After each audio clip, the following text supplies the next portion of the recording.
boa tarde. Estão bem? Espero que sim. Olha, eu estou muito bem.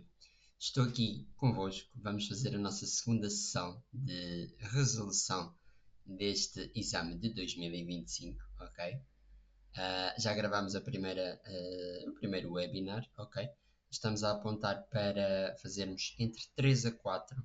A ideia será, porventura eu estive aqui a avaliar e mesmo creio que faz mais sentido fazermos, portanto, o que resta do nosso exame, que já tivemos a oportunidade de fazer 4 questões, vamos gravar mais 3 aulas, portanto, vamos ter um total de 4 webinars, onde a ideia vai ser, vai-nos sobrar um bocadinho de tempo, mas além disso, o que é que vamos fazer? Vamos recordar conceitos à medida que estamos a percorrer as questões e, melhor que isso, no último webinar, eu vou tocar convosco ali nos conceitos-chave e dar ali mais algumas dicas, mais alguns truques para conseguirmos ter sucesso para todos os que querem fazer agora a segunda fase, já neste mês de julho. Ok?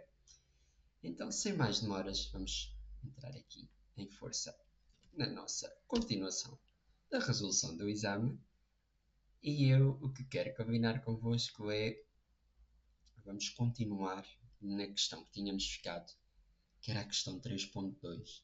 E para quem já teve a oportunidade de ver o primeiro webinar, recorda-se que o que eu disse foi, uma vez que o exame tem 14 questões, desculpem, 16 questões que são obrigatórias e tem 4 questões em 6 possíveis que dão 40 pontos, eu disse-vos o seguinte, ia-vos dizer aqui duas abordagens para nós termos sucesso e conseguir maximizar a hipótese de ter o máximo dos pontos nestas questões que são opcionais, digamos assim. Em 6, se respondermos corretamente a 4, apanhamos 40 pontos. Se só respondermos corretamente a 3 das 6, temos só 30 pontos. Se queremos responder a todas ou a 5 e acertamos todas, temos só 40 pontos também. Ok?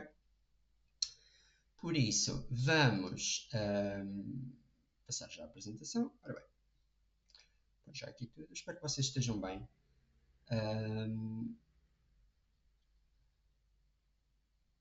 Exato, eu vou pôr isto aqui. E principalmente que estejam com muita força para irmos então continuar aqui com o nosso trabalho. Está bem? Vamos lá então mudar. Ótimo, já cá estamos. Vamos lá. Recordar aqui então o que vos estava a dar nota: 16 questões obrigatórias, estão sempre assinaladas com asterisco, 6 questões que não são obrigatórias. Okay? Já tivemos a oportunidade de percorrer a pergunta 1 no nosso webinar anterior, ficava aqui muito na lógica de definirmos o que eram investimentos ou escolhas que tanto as famílias como as empresas decidem fazer sob a forma de investimento ou sob a forma de consumo final. Acabou por ser aqui dos dois destinos possíveis de entre vários, os que estudamos aqui em detalhe. Não se preocupem, no último webinar vamos falar de todos, está bem? Conceitos-chave eu vou recordar com todos. Passamos aqui à questão número 2. Esta questão é uma questão já da parte final da disciplina que toca muito na lógica da integração dos países, ok? Portanto, um tema que temos na nossa disciplina de Economia e que é importante para o exame, não vou mentir porque é mesmo, é precisamente o último tema, o tema 12, onde falamos do papel da União Europeia para Portugal e da própria União Europeia em si, ou seja, é estudado também como é que a União Europeia funciona e como é que pode, ao fim e ao cabo, a integração europeia trazer-nos vantagens como já tem trazido e esperemos que possa trazer mais. Okay? Nesta questão 2, nós começamos então a estudar as diferentes formas de integração económica que existem e percebemos que as duas que saíam aqui, portanto, a União Aduaneira e o Mercado Comum, eram duas das primeiras formas iniciais de integração económica que são, de certa forma, obrigatórias de ter caso queiramos avançar para as seguintes. Está bem? Porquê? Depois de uma União Aduaneira e Alfandegária, teremos um Mercado Comum, ou seja, passar de livre circulação de mercadorias para livre circulação de mercadorias, serviços, mercadorias e bens, serviços, pessoas e capitais. Depois disso, a integração pode passar muito por uma lógica de união monetária, que foi o trabalho feito desde então de 1993 para a frente, que se confirmou em 1999, onde todos os países confirmaram que a 1 de janeiro de 2002 entrava em vigor a moeda única nos Estados-membros que quiseram tê-la, ok? Neste momento são 20 Estados-membros. União monetária foi aqui o passo de integração, um grande passo de integração que tivemos a seguir, e uma integração posterior que existe já a um determinado nível na União Europeia, mas a um nível menor do que acontece nos Estados Unidos da América, é a integração política, ok? Na Europa, muito provavelmente, não vamos ter uma integração política se calhar tão grande como existe já nos Estados Unidos da América por várias razões, mas vamos vê-las também mais em detalhe na nossa última aula, está bem? Eu depois partilho-vos aqui dois, três pontos que, caso essa pergunta saia, imaginem que sai na segunda fase, a questionar sobre definirmos as consequências ou o que é necessário para uma integração política. Eu vou-vos dar dois, três pontos-chave importantes e que vos permitam logo responder essa questão, está bem? Perfeito. Portanto, aqui tivemos aqui a análise. Eu dei-vos logo aqui, portanto, conforme as soluções que estão no site, mas eu volto a dizer, o que está aqui é precisamente o que está, as questões são retiradas diretamente do site, a resposta neste caso e em muitos casos eu garanto o quê? Temos tudo o que é lá indicado para ter o máximo da cotação, eu muitas vezes o que é que faço? Ajusto para ter aqui mais caminhos alternativos para termos esta cotação máxima ou justifico o porquê quando lá não está, nós aqui justificamos, está bem? Portanto, a Academy está aqui para vos ajudar. A ideia é precisamente esta: contarem connosco para vos ajudar a tirar o melhor partido desta disciplina e conseguir a melhor nota possível no exame de Economia A. Ok? Percorremos logo, portanto, a questão 3.1 e porquê é que eu agora vou reler aqui o enunciado? Porque tínhamos ficado na questão 3.2. Ok? Vamos só recordar o que tínhamos aqui. Portanto, aqui o ponto 3. Não esquecer que o 3.1 já foi respondido. É só recordar, quem ainda não teve a oportunidade de ver, eu recomendo vivamente que vejam o webinar anterior que já gravámos, porque eu também faço lá algumas considerações que são importantes para também vos dar confiança para este exame, ok? Então vamos lá. No mercado de concorrência perfeita de trigo, a capacidade de produção do Sr. Simão é pequena quando comparada com a quantidade de trigo transacionada nesse mercado. Atenção, mercado de concorrência perfeita.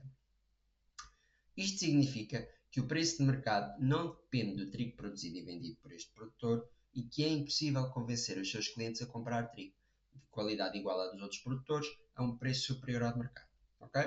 Não esquecer, isto para existir ocorreria teoricamente no mercado de concorrência perfeita. Nós sabemos que o que é normal no mundo é não existir mercados de concorrência perfeita. A melhor aproximação que temos quando há muitos produtores e muitos consumidores, muita oferta, muita procura, a lei da procura e a lei da oferta tenderão a estar mais próximas do que nos diz a teoria do mercado de concorrência perfeita, ok? Esta realidade que acontece no nosso mundo é a concorrência monopolística, ok? Muitos produtores, muitos consumidores. Portanto, 3.1 já tínhamos visto, dar aqui dois motivos que foram bem, entramos aqui bem em detalhe neles. E depois temos então a questão 3.2. Vamos lá então. Se repararem, esta questão diz-nos o seguinte: não tem um asterisco, portanto é uma das 6 questões que, caso acertemos 4, temos 40 pontos, caso acertemos 6, só temos 40 pontos, ok? Eu aqui quero-vos dar uma dica que é muito simples, para quem ainda não tem nenhum tipo de tática, porque quem já tem uma tática, eu só estou aqui a partilhar ideias, pode ser a mesma ou não, mas não fora de mim e da Academy querer moldar aqui a tática. Nós queremos é ajudar-vos, ok? Vamos lá. Se nós temos 6 questões, nós podemos fazer um caminho simples, que é, para gerir o tempo, vamos percorrendo e preenchendo todo o exame. Sabemos logo que ao passar nestas, são opcionais. Se for uma questão que nós, ao verificarmos que conseguimos logo fazer, temos confiança de que sabemos e dominamos bem a matéria, temos confiança que entendemos bem a questão, nós podemos logo fazê-la tal qual fosse uma questão obrigatória, ok? O que é que eu com isto quero dizer? Nós só vamos fazer das questões que não têm asterisco as que tivermos a certeza absoluta ou que estivermos muito confiantes que vamos ter a máxima cotação. Esta é a primeira abordagem que eu vos dou. E isto permite o quê? Se eu percorrer o exame todo com esta lógica, eu vou chegar ao fim e vou pensar, ok, as 16 que eram obrigatórias já as fiz. As que eu melhor dominava destas 6, vamos imaginar, já fiz 2. Tinha plena certeza, fiz 2. Tenho 4 que eu passei à frente. Para quê? Para não perder tempo e para chegar a este estado de, muito bem, já fiz todas as obrigatórias, já fiz as opcionais que consigo logo ter confiança. Quantas me sobram, ou melhor, quantas eu preciso para ter o máximo da cotação? Muito bem. Vamos imaginar que tínhamos feito 2 ou 3. Sobrarão então ou 4 ou 3. Tanto num caso como no outro, qual é que é aqui a primeira abordagem e a primeira tática, o que é que diz? O que é que nós podemos fazer? Vamos ver. As que sobram, vamos fazer primeiro aquelas que achamos que, ok, eu nestas não tenho a certeza absoluta, por isso é que não fiz, mas domino a matéria bem, posso não falhar aqui uma coisa ou outra, mas estou confiante, consigo ter ali se calhar 8 pontos ou 5 pontos, ok? As que tivermos esta consciência, fazemos. E vamos fazer primeiro estas, ou seja, por ordem de confiança. Tenho 4 que me faltam, ok. É por se calhar é a terceira delas é a que eu tenho mais confiança. Faço já essa. E assim, nós estamos a garantir o quê? Gerimos logo o tempo da melhor forma. Para quê? Se tivermos apertados de tempo, o que melhor dominávamos, já pudemos falar sobre isso. Sobrou o quê? O que nós não dominamos tão bem. Ok? Esta tática é muito boa para isso. Permite-nos gerir o tempo à medida do nosso conhecimento. E a probabilidade de termos 40 pontos, ou perto disso, ou até sobrar-nos tempo, caso estejamos muito à vontade, aumenta bastante. Ok? O que é aqui a lógica? Vamos fazer por grau de confiança. Matérias e questões que entendemos e achamos mais fáceis ou dominamos melhor, fazemos logo. Deixamos as mais difíceis para o fim. Se antes do tempo terminar já têm 4 feitas e que acham que estão perto de ter os 40 pontos, podem fazer uma coisa. Como ainda têm tempo, ainda fazem mais uma ou até mais as duas. Se já não tiverem tempo, em teoria já maximizamos as hipóteses de ter o máximo de nota porque fizemos as que melhor sabíamos. Ok? Esta é a primeira tática. Segunda tática que podemos falar aqui, concordem, pronto, alguns de vocês acham se calhar que alguma faz mais sentido que outra, podem concordar ou não, mas eu ao fim e ao cabo estou a transmitir a ideia que acaba por ser, ao fim e ao cabo, cada pessoa é uma pessoa, mas acaba por ser a ideia que ao fim e ao cabo aumenta as probabilidades de termos aqui os 40 pontos nestas questões opcionais, ok? Segunda hipótese que temos para gerir este tempo. Vamos fazer assim.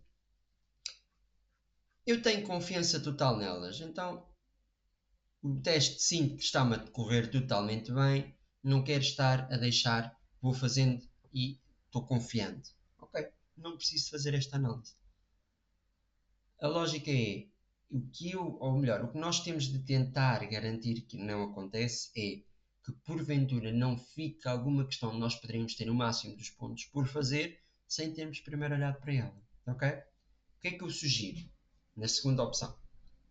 Não vamos estar a pensar a tempo. Vamos fazer é o quê? Vamos ordenar as 6 questões, logo, ou seja, não fazemos logo seguidas. Pegamos nestas 6 questões opcionais e vemos. Gosto mais desta, gosto mais desta, gosto mais desta. E seguimos na mesma portanto, o critério de fazer o quê? Ou por dificuldade mais baixa e ordenamos pela mais alta, ou ao contrário, podemos pensar assim. Eu, como tenho tempo, quero responder às 6 questões, então o que eu vou fazer é, faço logo as mais difíceis, já não são um problema e sobra-me no fim mais tempo para as matérias que melhor conheço. Esta segunda alternativa é uma alternativa que eu recomendo para quem tem mais tempo, quem consegue ser rápido, ok? Porquê? Não vai estar aqui a perder tempo, ou melhor, não vai estar a perder eficiência a pensar, vou fazer esta, vou fazer esta. Não, faz todas e nós garantimos o quê? A oportunidade de ter os 40 pontos aumenta. Porquê? Se fizermos resposta para as 6, quando for feita a correção, o que é que vai ser visto? Em 3 delas tiveram, vamos imaginar, 8 pontos. Numa delas tiveram 0 pontos. Vamos com 24. Faltam 2. Têm 20 pontos nas duas. Está garantido os 40 pontos. Entendem? A lógica é esta. Ou fazer tudo seguido e só fazem, têm muita confiança das que são obrigatórias por aqui, para no fim de fazerem tudo, as obrigatórias todas e as opcionais que melhor dominavam, no fim de tudo vão ver então as que sobram e fazem por ordem de dificuldade, ou então, o que é que fazem? Escolhem logo fazer todas seguidas, numa lógica de ou fazem primeiro pela mais difícil para a mais fácil ou da mais fácil para a mais difícil, mas respondem a todas se estiverem mais confiantes com o tempo, porque por aí, se formos rápidos, aumentamos as hipóteses de ter os 40 pontos, está bem? Portanto, até agora estivemos a falar aqui um bocadinho de táticas para ter aqui os 40 pontos, que é o grande objetivo. Nós hoje, e nos webinars que estamos a gravar convosco, a tática, pensem nela se não a tiverem ainda definida depois, mas o que vamos fazer agora é, vamos responder a todas as questões. Porque aqui a ideia é dar-vos ferramentas, dar-vos conhecimento para conseguirem aumentar a vossa confiança nestas questões também. Está bem? Portanto, vamos tratá-las como se fossem obrigatórias. Vamos responder todas. Vamos fazer todas. Está bem? Não esquecendo que só teríamos 40 pontos. Está bem? Então vamos lá. 3.2. No mercado de concorrência perfeita de trigo, a curva da procura caracteriza-se pelo facto da redução do preço do bem provocar o aumento da quantidade procurada desse bem. E a curva da oferta caracteriza-se pelo facto da redução do preço do bem provocar a redução da quantidade oferecida desse bem. Ora bem, mercado de concorrência perfeita. Nunca esquecer, o eixo X representa a quantidade oferecida ou consumida, procurada, e o eixo Y representa o preço. Portanto, temos aqui o eixo. Curva da oferta, mercado de concorrência perfeita. Uma curva crescente.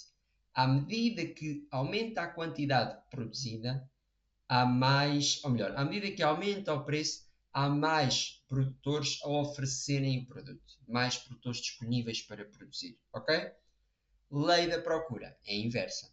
À medida que o preço aumenta, a minha curva vai reduzindo. Portanto, se o preço aumenta, a minha quantidade procurada diminui.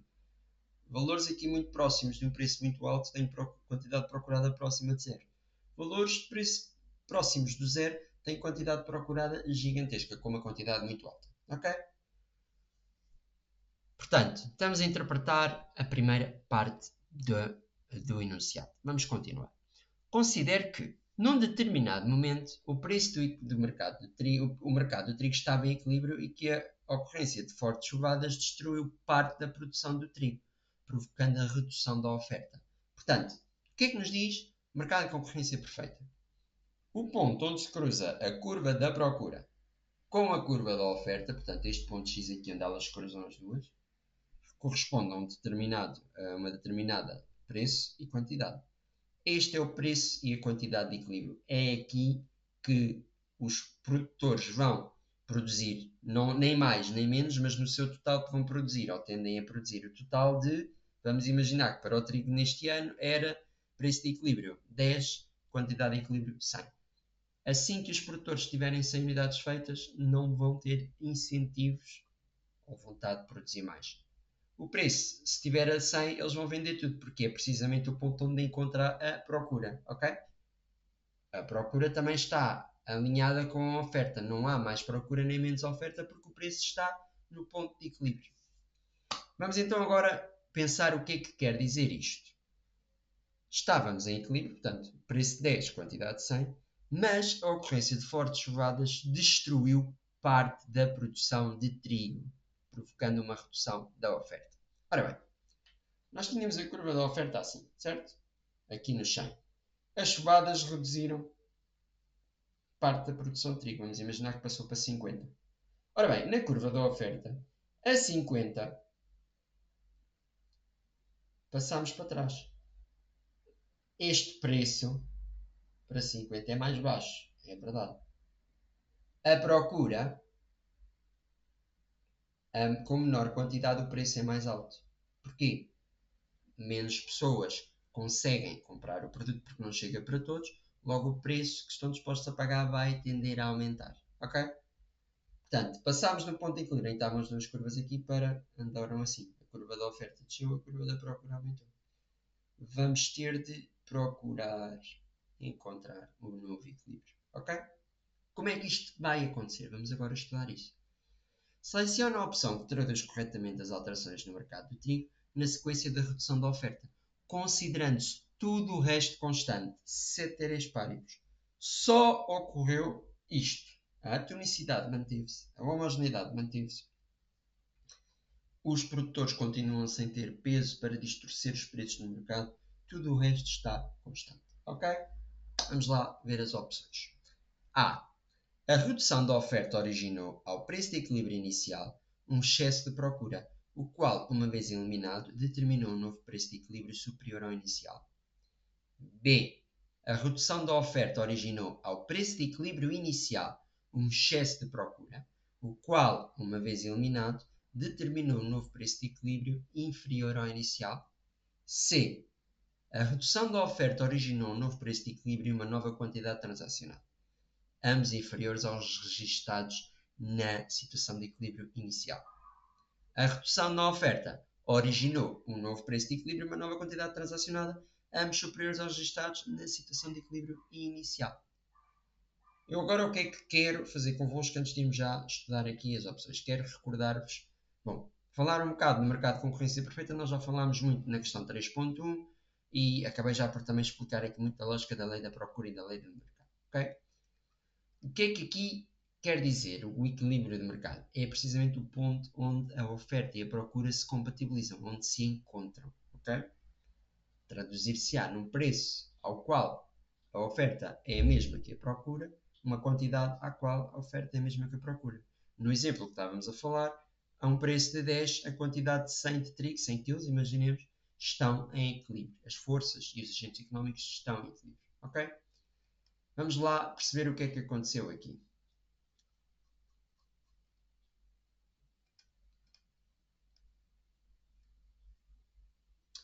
O que é que aconteceu? Vamos lá perceber. O mercado de trigo estava inicialmente em equilíbrio, não há dúvidas. Significa o quê? A um determinado preço, tudo estava a bater. A quantidade encontrava, a oferta oferecida encontrava a quantidade procurada. Tudo ok. Houve um choque, houve uma redução drástica da quantidade oferecida pelos produtores por causa da tempestade, ok? Por causa das chuvas. O que é que isto quer dizer? A destruição de parte da produção devido a condições climáticas significa que a capacidade dos produtores para oferecer trigo ao mercado diminuiu, portanto, reduziu. Okay? Isto quer dizer o quê? A curva da oferta deslocou-se para a esquerda. Implica que a qualquer dado preço, os produtores agora oferecem uma quantidade menor de trigo. O que é que vai acontecer ao equilíbrio inicial? Se a oferta diminui e a procura se mantém inalterada ao preço de equilíbrio inicial, a quantidade oferecida passa a ser inferior à quantidade procurada. Esta situação cria um excesso de procura, do que falávamos. Temos mais pessoas a querer e dispostas a pagar mais do que a quantidade que existe no mercado. Portanto, há mais pessoas a querer comprar trigo do que o trigo que existe disponível. Logo, o que é que vai acontecer? Os preços tendem a subir. O produtor consegue entender o quê? Bom, e é este que é a lógica do mercado se ajustar numa lógica de equilíbrio. O produtor começa a perceber que tem mais pessoas interessadas em comprar e que pode aumentar o preço porque tem pouca quantidade para vender. Okay? Portanto, este preço vai ter dois movimentos. A diminuição da quantidade procurada, que estava muito acima, recordem-se. O preço aumentou porquê? Porque a quantidade era menor. Okay? Movimento ao longo da curva da procura para cima. E um aumento da quantidade oferecida pelos produtores, movimento da curva da procura para cima, à medida que o preço se torna mais atrativo. Ok? Portanto, o que é que isto quer dizer? Este novo preço de equilíbrio vai ser garantidamente superior ao preço de equilíbrio inicial. A nova quantidade de equilíbrio transacionada será inferior à quantidade de equilíbrio inicial. E porquê? Porque a capacidade total diminuiu. Ok? E assim sendo, o que é que acontece? A oferta deslocou-se para a esquerda. Ok? Eu vou só passar aqui o slide. E vamos já perceber o quê? Eu tenho aqui as respostas que estão erradas. Antes disso, e acreditando que ainda não viram, não conseguiram perceber qual era a resposta certa, o meu ponto é: têm alguma ideia de qual é que possa ser aqui a resposta certa? Atendendo ao que falávamos. Há que ter aqui noção de um ponto, que é: tanto a C como a D, elas falam muito numa lógica de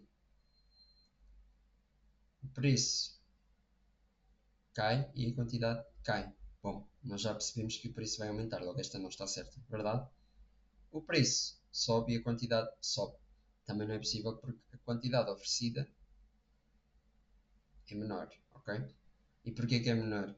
Porque há menos trigo disponível para vender por causa que foi destruído pela tempestade, ok? Portanto, a D também não pode ser. Elas têm efeitos contrários. Diminui a quantidade oferecida, aumenta o preço. Vamos perceber aqui entre A e B. A redução da oferta originou um excesso de procura, o qual, uma vez eliminado, determinou um novo preço de equilíbrio superior ao normal. Ora bem, este é mesmo o fluxo, é o caminho. E o preço foi superior ao inicial e não inferior, porque a B, a única diferença é que é inferior em vez de superior. O preço só aumentou porque há menos produto disponível. Ok? Portanto, a resposta certa, vamos já avançar para aqui, é mais fácil, é de facto A. Ok? O preço de equilíbrio foi superior ao correto, ou seja, o ajuste descrito é o que aconteceu no mercado. A B, como estávamos a ver, é precisamente o contrário. Há um excesso de procura, por um lado, que é a primeira parte, está certo, mas a segunda parte está errada, porque o excesso de procura leva a um aumento de preço, não uma diminuição. Se fosse um excesso de oferta, sim, o preço descia. Se houvesse muita gente a tentar vender mais, a procura, as pessoas queriam comprar e iam perceber, bem, eu tenho tanta oferta que eu posso pagar menos, posso pedir um desconto, verdade? Portanto, a B é uma situação contrária. Aqui a C e a D também já percebemos que não vão os dois no mesmo sentido. E tanto a C como a D dizem vai preço e quantidade no sentido de aumentar, vai preço e quantidade no sentido de diminuir. Isso não é verdade. Ok? Muito bem. Vamos avançar aqui para a próxima questão. Eu agora vou-vos dar aqui 30 segundos para olharmos para este gráfico com calma e depois lemos em conjunto.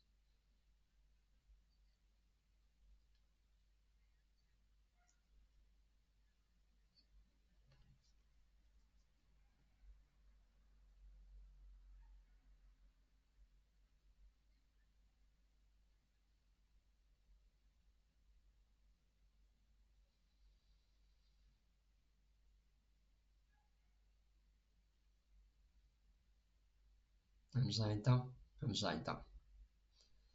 Ora bem, o gráfico 1 apresenta dados relativos aos coeficientes orçamentais por agregado familiar em Portugal entre 15/6 e 22/23. O que é um coeficiente orçamental? Da despesa média em consumo alimentar agregado em Portugal continental e por região. Vamos lá perceber o que é. Este coeficiente orçamental, se recordam, o que é que isto quereria dizer? O peso das despesas com habitação e bebidas não alcoólicas das famílias. Que peso é que isto pesa em termos percentuais sobre o total do rendimento disponível das famílias? Ok? Coeficiente orçamental, estamos a falar o peso que a habitação tem no total dos nossos gastos, o que nós gastamos em comida e bebida, ou seja, uma necessidade básica. Quanto é que isto pesa em porcentagem do total do dinheiro que eu tenho para gastar enquanto indivíduo ou enquanto família? Ok? Isto já nos remete logo para o quê? Estamos a localizar em termos de tema. Lei de Engel. Portanto, tema inicial, onde nós estudamos precisamente a lógica do consumo e do quão importante é esta lei de Engel para determinar o nível de vida de uma população e das famílias. Ok? Vamos agora olhar para o gráfico. O gráfico mostra-nos o quê? Desde um período de 15/16 até 22/23 passaram mais ou menos 7 anos. Verdade? Mais claro temos portanto, 15/16, mais, um bocadinho mais curto temos o 22/23, ok? A média em Portugal, as famílias passaram a gastar 13% do seu rendimento disponível em despesas com alimentação. Antes disso, 7 anos antes, portanto em 15/16, gastavam 14,3%, ok? Houve uma redução de 1,3 pontos percentuais, ok? Vamos agora ver por zonas. Portanto, aqui NUTS 2, as três grandes, NUTS 3, desculpem, as três grandes zonas que temos. Zona Norte, estava um bocadinho maior o peso. e reduziu, mas não reduziu tanto. Só reduziu 0,9. Okay? Centro, um bocadinho acima da média de Portugal continental, mas menos do que o Norte, e reduziu também pouco, só reduziu 0,8. Lisboa, onde tivemos a maior queda, e aqui sim, se repararmos, é a única zona que está abaixo da média, ok? Porque, como há muitas pessoas a viver em Lisboa e têm um peso muito maior do que todas as restantes regiões, se virmos aqui portanto, o coeficiente orçamental, ele é o único que é mais baixo em todas as zonas versus a média, porque tem um peso muito grande, ok? Ele era de 13,3, passou para 11,2, teve uma diminuição de 2,1% nestes 7 anos. Foi na zona de Lisboa onde o coeficiente orçamental teve uma maior redução em termos do peso no rendimento disponível das famílias. No Alentejo é a zona do Portugal continental, atenção, faltam-nos aqui as ilhas, onde tínhamos um ponto de partida pior, 17,2, e ainda assim onde chegamos também pior, mas caiu mais do que, por exemplo, o Norte e o Centro, reduziu 1,2 pontos percentuais, ok? E depois o Algarve, está aqui mais ou menos, está pior que o Centro e ficou pior do que o Norte, e não era, mas passou de 14,5% para 14,2%, só reduziu 0,3%. 0,3 pontos percentuais, desculpem. Foi o Algarve que avançou aqui menos, ok? O que é que isto mostra? Caso dê para aplicar a lei de Angel. Não esquecer, o que é que nos diz a lei de Angel? Vamos lá pensar em conjunto. À medida que aumenta o rendimento disponível das famílias, ok? De um ano para o outro, ou em vários anos, a percentagem gasta em gastos com alimentação e bebidas não alcoólicas, ok? Entende-se que aqui bebidas alcoólicas é mais na lógica de lazer, não são essenciais para vivermos. Não são necessidades primárias, ok? Estamos a falar de habitação e bebidas, necessidades primárias. À medida que ganhamos mais, o gasto que fazemos com comida e bebida, em peso do meu rendimento total disponível, diminui.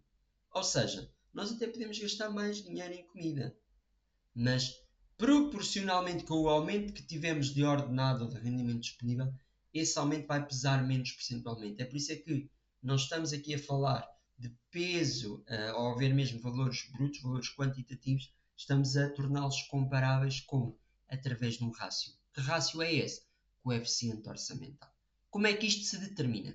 Vamos pensar aqui num exemplo. Vamos imaginar que o rendimento disponível é de 100 euros em 2022-2023 em Portugal continental. De um total de 100 euros, eu tenho 13% que são gastos em alimentação e bebida. Como é que isto se calcula? Ora bem, 13 euros, o valor gasto, a dividir pelo valor disponível, o rendimento disponível. 13 sobre 100 dá precisamente 0,3. 13%. Ok? Vamos lá então perceber o que é que nos diz a questão. Considere as afirmações seguintes relativas à análise dos dados apresentados no gráfico 1. Em 22-23, na região do Alentejo, por cada 1000 euros gastos no total da despesa em consumo, as famílias despenderam em média 850 euros em consumo não alimentar. Eu vou só pôr aqui para que possam ver. Portanto, neste ano está a assumir-se que gastou 850 euros em gastos não alimentares. Ok? G na região da opção 2.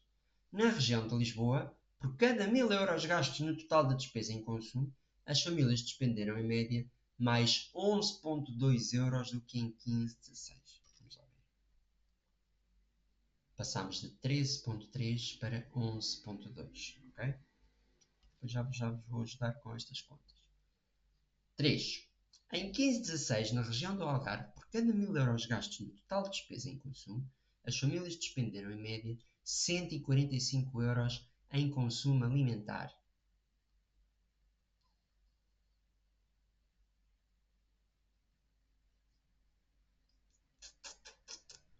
Vamos só ver aqui.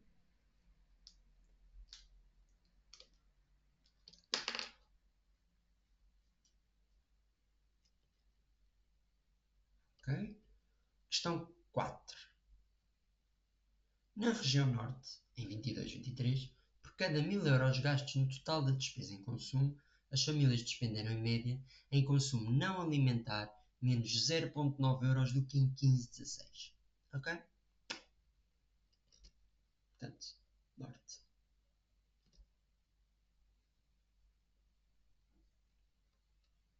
Estou a dar-vos a oportunidade para irem fazendo os cálculos, está bem?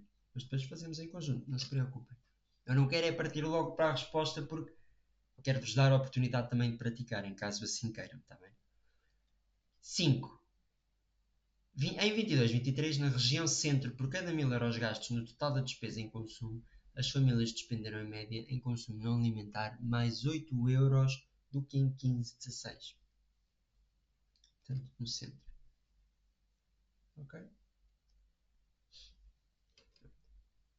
Selecione as 3 afirmações corretas escrevendo na folha de resposta os números correspondentes. Ok? Vamos lá ver então. Agora vou percorrer convosco as 3 questões. Portanto, aqui o exemplo que eu estava a dar estava a falar em 100 euros, aqui fala-se em 1000, portanto temos um 0 à direita sempre, ok? Para ser mais fácil. Ora bem, em 22-23, por cada 1000 euros, 850 são de consumo não alimentar. Ora, 850 sobre 1000 dá 0,85. Quanto é que nós temos no Alentejo em 2022-23? Se transformarmos isto, que é percentagem em valor absoluto, portanto dividir isto por 100, passávamos a ter 0,15. 0,85 mais 0,15 dá 1, certo? Então é 100%. Isto bate, certo? Tudo o que não é gasto em alimentação, portanto aqui nesta lógica de alimentação e bebidas não alcoólicas, aqui não é para lançar dúvida, é mesmo só a lógica da lei de Henkel, eles foram aqui, pronto, em consumo não alimentar, considera-se que aqui dentro estão também as bebidas, está bem? A água, no caso, e bebidas, sem serem alcoólicas. Portanto, a primeira resposta está certa. Se nós em 1000 euros gastamos 15%, gastamos 150 euros com comida. 1000 euros menos 150 dá precisamente 850. Ok? Portanto, certíssima esta resposta. Opção 2. Neste 22-23, por cada 1000 euros, as famílias despenderam em média em consumo alimentar mais 11,2 euros do que em 15-16. Isto quer dizer o quê? Tínhamos de ter tido aqui um aumento de 0. Portanto, do que 15-16 mais 0,1%. Porquê? Dividir este valor por 1000, ok? Dá 1,12%. E aqui o que é dito? Esse valor, se olharmos aqui com atenção, isto não está certo. Porquê? Aqui temos o valor em percentagem. A diferença daqui para aqui não são 1,11%, são 2,1 pontos percentuais, ok? E não 11,2, que era 1,11%. Para ser correto, teria de ser então menos 2,1 pontos percentuais em 1000 euros. Isto pesava menos 21 euros, ok? Agora atenção. Aqui diz que, além do valor não estar certo, diz que gastaram mais. E o rácio diminuiu, ok? Portanto, não é necessariamente verdade aqui. Esta resposta não está certa. Está falsa.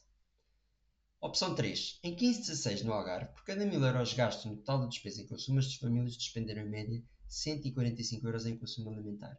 Ora bem, sem vermos, isto quer dizer o quê? Que no primeiro gráfico para o Algarve, o valor do coeficiente orçamental deveria ser de quanto?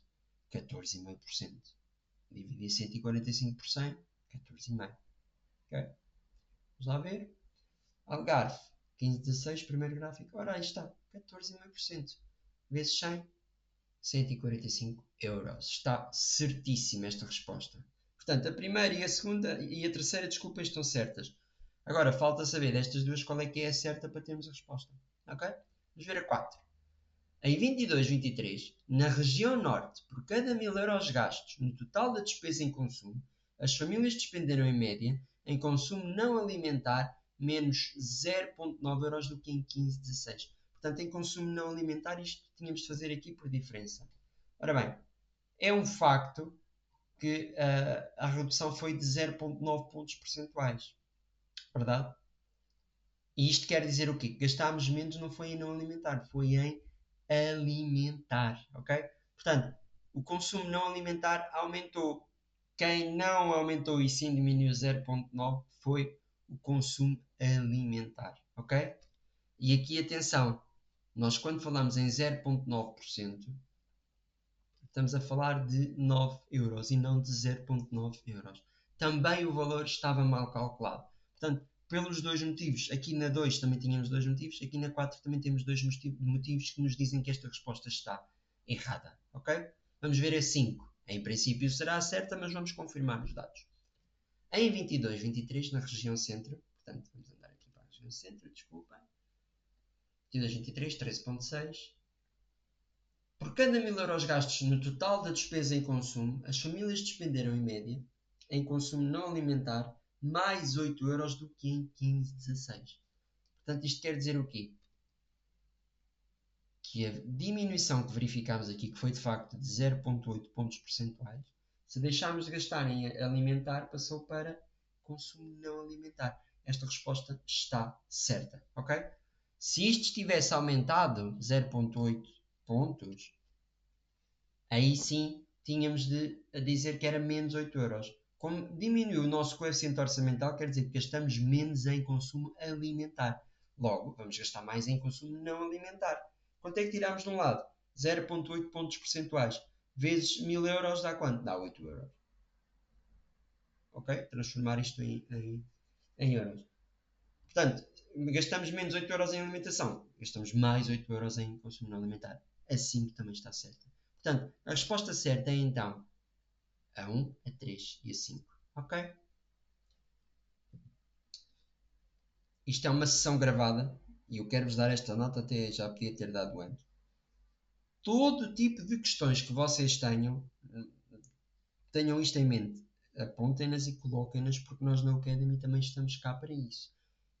Hoje, isto é um webinar, está a ser gravado, ok? Para podermos também chegar ao maior número possível de pessoas, mas a ideia é mesmo esta, que é, sempre que tivermos aulas, sejam de matéria, sejam de exercícios, ou sejam de exercícios tipo exame, a ideia é eu estar aqui e nós, na Academy, estarmos disponíveis para esclarecer as vossas dúvidas. Surjam elas em direto, ou vocês depois, quando estão a estudar, se têm alguma dúvida, podem nos colocar essa questão que nós mal seja possível. Imaginem que me colocava uma dúvida hoje à noite. Então, entretanto, já tinha ido descansar. Eu amanhã de manhã via a vossa dúvida e ajudava-vos logo com esta resposta. Está bem? A ideia é esta. Hoje, de facto, é uma sessão webinar gravada. Nós ainda estamos no estado introdutório, mas contem com a Academy para vos ajudar em dúvidas e questões que tenham. Está bem? Qualquer dúvida que, fruto do que estamos aqui a percorrer, vocês ainda tenham, digam, por favor, nós estamos cá para vos ajudar. Está bem? Muito bem. Continuando então com este gráfico, que vamos já lá voltar, temos aqui a segunda questão. Reparem numa coisa. Questão 4.1 é obrigatório. Questão 4.2 não é. Mas nós vamos resolvê-la também, porque estamos cá para isso. Certo? Vamos lá então. Com base nos dados apresentados no gráfico 1 e no pressuposto da verificação da lei de Engel, okay? Atenção, não quer dizer, nós quando calculamos o coeficiente orçamental, estamos a ver a parte do consumo que foi gasto em alimentação, se subiu ou diminuiu o seu peso sobre o rendimento total. Mas é preciso verificar se a lei de Engel está a ser verdadeira ou não. Porquê? Imaginem que, de facto, de um ano para o outro, o coeficiente orçamental baixava. Tudo aponta que a lei de Engel está a ser aplicada. Mas imaginem que por algum motivo houve inflação ou houve ali uma perda de trabalho e a família ficou com menos rendimento disponível. Bom, aí não houve um aumento de rendimento disponível. Logo, a lei de Engel não se aplicaria. Okay? A lei de Engel só se aplica quando, de um período para o outro, houve um aumento do rendimento disponível e, ao mesmo tempo, a percentagem gasta, consumida em bens alimentares, alimentação e bebida não alcoólica, em peso sobre o rendimento disponível, reduziu. Ok? Verificando-se estas duas condições, a lei de Bienfeld existe e está a ser aplicada. Ok? No cenário, temos mais rendimento disponível, mas o coeficiente orçamental a aumentar também, não se verificou a lei de Bienfeld. Ok? Vamos lá. No pressuposto da verificação de lei de Bienfeld, a opção que representa a análise correta das diferenças esperadas entre o rendimento disponível médio dos agregados familiares nas diversas regiões. Vamos lá ver qual é que é a resposta certa. A. Em 15/16, o rendimento médio dos agregados familiares na região do Alentejo foi superior ao rendimento médio dos agregados familiares em Portugal continental. Ora bem, não esquecer que estamos a comparar Alentejo com Portugal continental em 15/16, portanto, no gráfico da esquerda. 17.2 contra 14.3. Isto faz sentido, existindo e estando a lei de Bienfeld a verificar-se, para vocês pensarem se isto está certo ou não. B. Em 22/23, o rendimento médio dos agregados familiares na região do Algarve foi inferior ao rendimento médio dos agregados familiares na região centro. Em 22/23, vamos lá ver. Ora, Algarve, 14.2, centro, 13.6. Também fica a questão no ar. Estará certa? Vamos ver. C. Em 15/16, o rendimento médio dos agregados familiares na região centro foi inferior ao rendimento médio dos agregados familiares na região norte. Vamos lá ver. Portanto, aqui, este, 14.4, ser inferior a este, quer dizer que aquela afirmação é correta ou é falsa. Não esquecer que na questão anterior era o do Algarve, em 22/23 era maior que o do centro. Okay? O coeficiente, não estou-vos a dar a resposta, estou-vos a dar o coeficiente. D. Em 22/23, o rendimento médio dos agregados familiares em Portugal continental foi superior ao rendimento médio dos agregados familiares na região de Lisboa.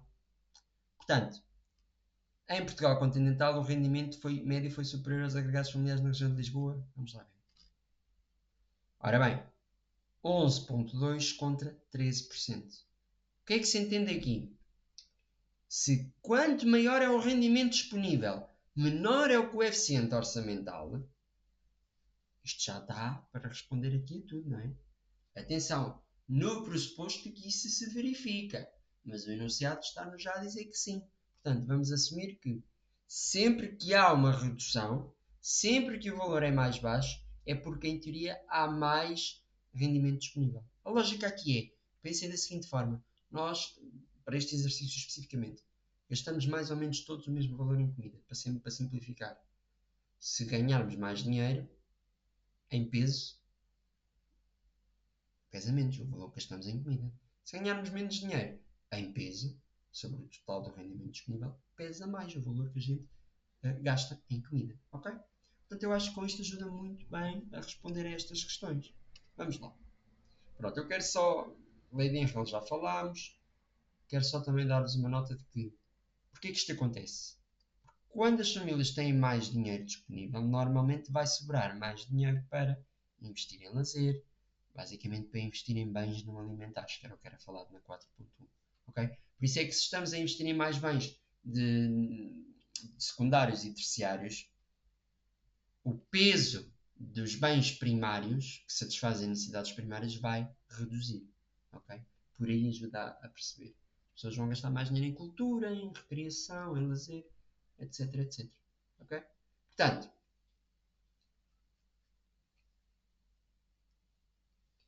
opção A. Se no Alentejo estivermos em 15/16, 17.2% de coeficiente orçamental e em Portugal continental 14.3%, então o rendimento médio das famílias do Alentejo foi inferior, não foi superior. Ok? Segundo a lei de Enja, não esquecer. Portanto, assim sendo, o Alentejo ganha menos dinheiro. Logo, esta resposta está errada. Está bem? Olhem aqui, 17.2 contra 14.3. As pessoas aqui, se pesa mais, é porque ganham menos. Aqui ganham mais dinheiro, não pesa tanto. O gasto em porcentagem não ocupa tanto. Olhem aqui, em porcentagem do total, não ocupa tanto como o que ocupa no Alentejo, que é onde é. O que podemos concluir daqui é que é no Alentejo onde se ganha menos, em Portugal continental. Está bem? Vamos ver a segunda opção. B. O rendimento médio dos agregados familiares no Algarve foi inferior em 22-23 ao rendimento médio dos agregados familiares no centro. Isto parece-me... Vamos lá. Recordar os valores.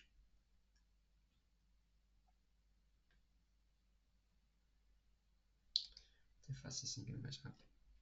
Ora bem, 14.2 contra 13.6. Isto quer dizer o quê? Quer dizer que ganhamos menos, ok? Logo, esta resposta parece ser a verdadeira. Vamos já confirmar. Aí está. Ganha-se menos no Algarve comparado com o centro em 2022-23. Por isso é que o coeficiente orçamental é superior, ok? Vamos ver porque é que as outras respostas estão erradas. O rendimento médio dos agregados familiares na região centro foi inferior ao rendimento médio dos agregados familiares na região norte em 15-16.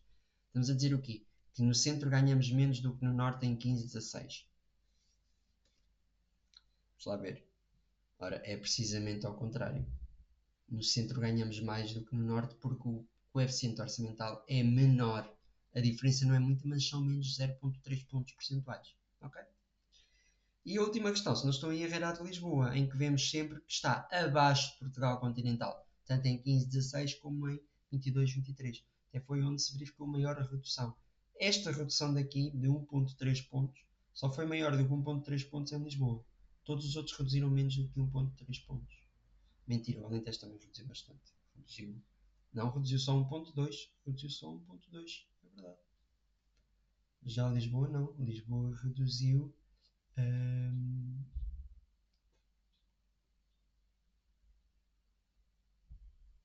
Desculpa, o Alentejo reduziu 2,2, Lisboa reduziu 2,1. Pronto, o Alentejo também teve uma boa redução, mas de facto é a Lisboa que está abaixo de Portugal continental. Ok? Vamos lá ver. O que é que dizia aqui a D? Portugal continental ganha mais do que o rendimento médio dos agregados familiares da região de Lisboa. Isto não é verdade porque em Lisboa o coeficiente orçamental é menor. Tá bem? É em Lisboa que se ganha mais do que a média em Portugal continental. Portanto, confirma-se a resposta certa é a resposta B. Muito bem. Vamos lá agora. Esta aqui é uma questão muito interessante e que eu conto convosco para a gente conseguir aqui acertar tudo. Esta é daquelas questões que dá-nos aqui pontuação máxima. Vamos lá. Complete o texto seguinte, selecionando a opção adequada para cada espaço. Escreva na folha de resposta cada uma das letras. Atenção aqui para não se enganarem, está bem? Que a ideia é a linha A e depois porem o número se é 1, 2 ou 3. A linha B, repetir, 1, 2 ou 3. Sempre assim, para não se enganarem, está bem? Vamos lá. Ler aqui em conjunto. Eu primeiro vou ler sem as palavras e depois vamos estudá-las. Na sociedade, as administrações têm como função principal garantir a satisfação das necessidades, ou terciárias, coletivas ou supérfluas. O pagamento de vencimentos realizado pelas administrações públicas aos seus funcionários é integrado na atividade económica designada por distribuição dos rendimentos, utilização dos rendimentos ou redistribuição dos rendimentos. Na posse do seu rendimento, as famílias adquirem às instituições bancárias, empresas seguradoras ou empresas não financeiras bens alimentares e recorrem às empresas não financeiras, às instituições financeiras ou ao Estado para constituírem depósitos a prazo. Então vamos lá. Na sociedade, as administrações públicas têm como função principal garantir a satisfação das necessidades. Portanto, o Estado existe para satisfazer que necessidades? Serão as terciárias? Não tanto. As terciárias são mais supérfluas, mais bens de luxo e de estatuto. Isto é mais ao nível das famílias, mais a nível privado que se procura acometer, verdade? Portanto, a 1 não faz muito sentido. A 3 também está muito relacionada com a 1, não é? Portanto, também é muito do âmbito privado, do foro privado. As famílias e os indivíduos, sim, muitas vezes agem e procuram aplicar o seu rendimento disponível a satisfazer necessidades terciárias, ou seja, necessidades que, além de lhes darem um lazer, permitem-lhes distinguir-se dos demais, das pessoas do mundo ao seu redor, ok? Portanto, o Estado o que é que procura satisfazer? É, de facto, o ponto 2, as necessidades coletivas. Nós, enquanto indivíduos e enquanto famílias, não temos tanto esta preocupação. É ao Estado que cabe este papel de procurar o quê? Tanto ao nível dos transportes, da saúde, da educação, da segurança, do ordenamento do território, é o Estado, sob a forma de tudo o que suporta o Estado, não é?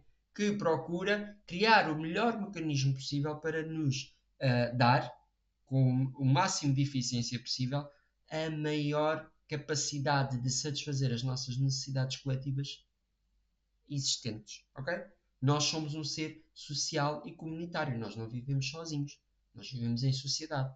Quem garante a ordem da sociedade, e isso em si é uma necessidade coletiva que está a ser satisfeita, é precisamente o Estado que vai procurar satisfazê-la, ok?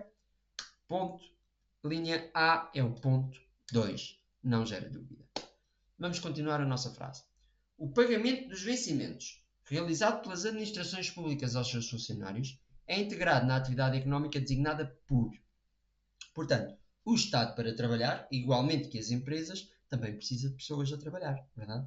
E estas pessoas que trabalham no Estado também, pelo trabalho que fazem, recebem rendimentos. Não é? Nós trabalhamos para receber rendimentos em troca para depois podermos consumir. Ok? Ora bem, o Estado, quando paga salários, isto integra-se ou está integrado na atividade económica designada por A. Distribuição dos rendimentos. Desculpem, 2. Utilização dos rendimentos. 3. Redistribuição dos rendimentos. Vamos lá perceber. Será que é a 1. Distribuição dos rendimentos? Parece fazer sentido, não é? As pessoas trabalharam. A empresa, ou no caso o Estado, também gerou rendimentos. Logo, a cota parte correspondente pelo trabalho das pessoas vai-lhes ser paga. Portanto, vai ser distribuído o rendimento pelo seu trabalho. É quase como que o rendimento primário. Ok? A redistribuição dos rendimentos, aqui o ponto 3, é um papel que o Estado tem, mas não costuma ser nesta lógica primária. Primeiro o Estado vai fazer o quê? Vai recolher impostos, vai recolher portanto, as suas receitas públicas e depois parte da sua despesa, sim, vai utilizar para redistribuir a quem mais precisa. Quem mais precisa normalmente são pessoas que na sociedade não ganham tanto, ou que têm algum problema, ou que estão um bocado excluídas.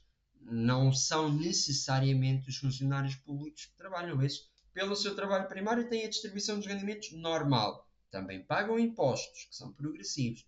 Quanto mais trabalha, quanto mais se ganha, desculpem, maior é a percentagem de imposto que é cobrada. Para quê? Para que o Estado tenha um nível de receitas públicas que lhe permita, de certa forma, com a distribuição de rendimentos secundária, ou melhor, a redistribuição dos rendimentos, aqui o ponto 3, vai, com este bocadinho que tirou a quem mais ganha, dar a quem menos tem, ok? Para quê? Para promover também aqui uma lógica de justiça e de equidade na sociedade, para dar aqui um bocado de equilíbrio, porque nós sabemos que o mercado tem falhas e a forma como a sociedade está organizada no mundo atual gera aqui algumas falhas de mercado e gera muita desigualdade de rendimentos. Há pessoas que ganham muito e há pessoas que ganham muito pouco, ok? Então o Estado tem esse papel de redistribuir rendimentos, ok? Mas isso é feito sob transferências sociais, não é feito sob pagamento aos seus funcionários, ok? A 3 já vimos que não faz sentido. A utilização dos rendimentos também não está correta porque isso é uma fase posterior. Ou seja, a atividade económica que depois as pessoas vão fazer com o que ganharam, efetivamente vão gastá-lo. Vão decidir gastar, vão decidir poupar, vão decidir investir, ok? Mas isto é um estágio seguinte. Primeiro, rendimento primário, depois redistribuição dos rendimentos, quando assim existe e é aplicável às pessoas mais necessitadas, e depois sim as famílias e os indivíduos, os agentes económicos, vão gastar, vão utilizar os rendimentos. Portanto, aqui a resposta certa, conforme vimos logo no início, é o ponto 1. A linha B, distribuição dos rendimentos. Ok? Vamos continuar o texto. Na posse do seu rendimento, as famílias adquirem será as instituições bancárias, às empresas seguradoras ou às empresas não financeiras, bens alimentares. Ora bem, quem é que fornece bens alimentares à economia? Quem é que produz bens alimentares? Será que são as instituições bancárias ou as empresas seguradoras? Não, pois não. Tanto a 1 como a 2 são empresas financeiras. São as empresas não financeiras que produzem bens, efetivamente. Portanto, aqui a resposta é a 3. A linha C é o ponto 3. Okay? Quem produz bens alimentares e serviços alimentares são as empresas não financeiras. Nunca se esqueçam disto. os agentes económicos tal qual os conhecemos, famílias, empresas, Estado, resto do mundo, entende-se por bem e faz todo o sentido dividir as empresas entre empresas financeiras e empresas não financeiras. Porquê? As empresas não financeiras são a grande maioria delas. Fazem tudo, ou seja, produzem e vendem e distribuem os bens e os serviços que nós todos estamos habituados, ok? Pois há aqui um grupo de empresas ou um conjunto de empresas que faz uma coisa muito específica que é o quê? Manusear e gerir financeiramente a economia. Portanto, nós depositamos, temos dinheiro, vamos depositar num banco. Nós queremos contrair um crédito, vamos ao banco. Eles são intermediários financeiros, ok? Por isso é que são as empresas financeiras. Têm um objeto ou trabalham com um objetivo um bocadinho diferente do que as outras empresas, que é o quê? É este de financiar e de ajudar a economia a funcionar, ok? Ao mesmo tempo que servem como salvaguarda e como quase como cofre para guardar o nosso dinheiro, em vez de guardarmos em casa, que é perigoso e não é bom para a economia fazer esse entesouramento, porque estamos a retirar o dinheiro da economia. Então são as empresas financeiras que também têm esse papel, ok? Portanto, aqui na frase também pelo sentido, conseguimos perceber que com o rendimento que as famílias ganharam antes, vão então utilizá-lo comprando às empresas não financeiras bens alimentares. Okay? E recorrem, aqui sim, às empresas não financeiras, às instituições financeiras ou ao Estado para constituírem depósitos a prazo. Que a lógica é, os rendimentos que as pessoas ganharam, parte vão consumir, parte vão poupar. Okay? Esta parte que é poupada para depois no mês a seguir ou no ano a seguir comprar uma coisa mais cara, que agora não tínhamos dinheiro para comprar, ou mesmo só para poupar, para fazer face a algum imprevisto no futuro, ou para guardar para os nossos filhos, ou por exemplo para a nossa reforma, ou para o nosso lar, etc. Esse dinheiro que decidimos guardar, normalmente vamos aplicá-lo no banco. Pois podemos investir parte dele, claro que sim, mas a maior parte dele, nós somos avessos ao risco, queremos que este dinheiro não acabe por não desvalorizar, porque se investirmos em ações, por exemplo, ele pode valer menos, ok? Então a maior parte do dinheiro, e muitas famílias portuguesas o que fazem com a sua poupança é aplicar normalmente em depósitos a prazo. Nós quando vamos fazer um depósito a prazo, vamos onde? Vamos às empresas não financeiras? Não. Aí vamos comprar bens e serviços normais, não é? Vamos ao Estado? Também não. É verdade que há produtos de poupança que o Estado vende, mas não são os depósitos a prazo. São as obrigações do Tesouro, ok? E até essas, às vezes, até também temos de ir aos bancos para as comprar ou aos CTTs, ok? Portanto, quando queremos fazer depósitos a prazo, onde é que vamos? Vamos aos bancos. Ou, pronto, às seguradoras, também há seguradoras que têm produtos de poupança, ok? Conforme falávamos aqui na linha C, na linha D, é de facto o que faz sentido é as instituições financeiras, ok? É esse o papel das instituições financeiras também. E pelos depósitos a prazo elas vão nos pagar juros. Porquê? Esse dinheiro que elas têm depositado vai servir para também o emprestarem. O dinheiro que emprestam cobra uma taxa de juros ativa, mais alta. O dinheiro que têm lá depositado nosso, pagam-nos uma taxa de juros passiva, mais baixa. É na diferença destas duas taxas de juros que o banco tem a sua principal fonte de lucro e a sua margem de lucro. Okay? Depois, com os outros serviços que faz, também cobra comissões e outros custos, mas é aqui na diferença de quanto é que ele paga pelo dinheiro que as pessoas depositam e quanto é que ele cobra pelo dinheiro que empresta às famílias e às empresas. É nesta diferença de taxas de juros, vamos imaginar, 1000 euros. Estão a render 1% a depósito a prazo ao ano. O banco vai-me pagar 10 euros. Estes 1000 euros forem emprestados, estes mesmos 1000 euros, se o banco os emprestar com uma taxa de juros de 2% a uma empresa, vai cobrar por um ano 20 euros. Esta diferença da taxa de juros ativa contra a passiva são 10 euros. São 1% desse valor. É aqui que está a margem de lucro do banco, na sua forma de trabalhar. Ok? Muito bem. Vamos então confirmar a linha A, ponto 2, a linha B, ponto 1, a linha C, ponto 3, a linha D, ponto 2. Vamos confirmar se são as respostas corretas. Exatamente. 2, 1, 3, 2. Ok? Coletivas, distribuição dos rendimentos, empresas não financeiras, instituições financeiras. Muito bem. Temos já aqui a próxima pergunta. Atenção, também é uma pergunta opcional. Oh, desculpem, não é nada opcional. Aqui é só a tabela. É verdade, é opcional. Ok? Olhem aqui a 6.1. Vamos fazê-la no próximo webinar. Está bem? Já percorremos 1 hora. Passou rápido, mas eu ao mesmo tempo estou a conseguir já dar aqui muitos conceitos, o que também me deixa muito satisfeito. Espero que estejam a conseguir captar muitos deles, ou pelo menos a conseguir reter o mais importante. E mais que isso, apontem todas as dúvidas que tenham à vontade, porque depois nós aqui na Academy estamos aqui para vos ajudar e para responder às vossas questões. Está bem? Portanto, vamos terminar por agora, ok?